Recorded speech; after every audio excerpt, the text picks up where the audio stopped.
Hi guys, അപ്പോൾ നമുക്ക് ഇന്നൊരു ചിക്കൻ ചമ്മന്തി ഉണ്ടാക്കാം. അപ്പോൾ അതിന് വേണ്ടിയിട്ട് ചിക്കനകത്ത് മുളക് പൊടി, മഞ്ഞൾപ്പൊടി, അതേപോലെ ചിക്കൻ മസാല എല്ലാം ഇട്ട് നന്നായിട്ട് പുരട്ടി അതിനൊന്ന് നന്നായിട്ട് ഡീപ് ഫ്രൈ ചെയ്തെടുക്കണം.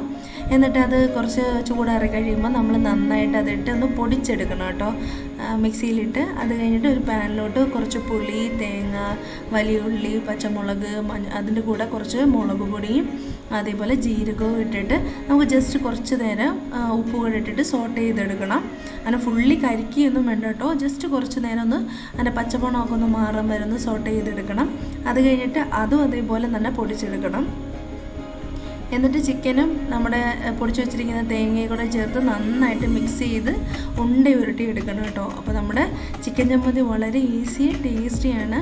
നല്ല ചൂട് ചോറിനോടൊക്കെ തിന്നാൻ നല്ല അടിപൊളിയാണ്. അപ്പോൾ എല്ലാവരും ഒന്ന് ട്രൈ ചെയ്ത് നോക്കണം കേട്ടോ.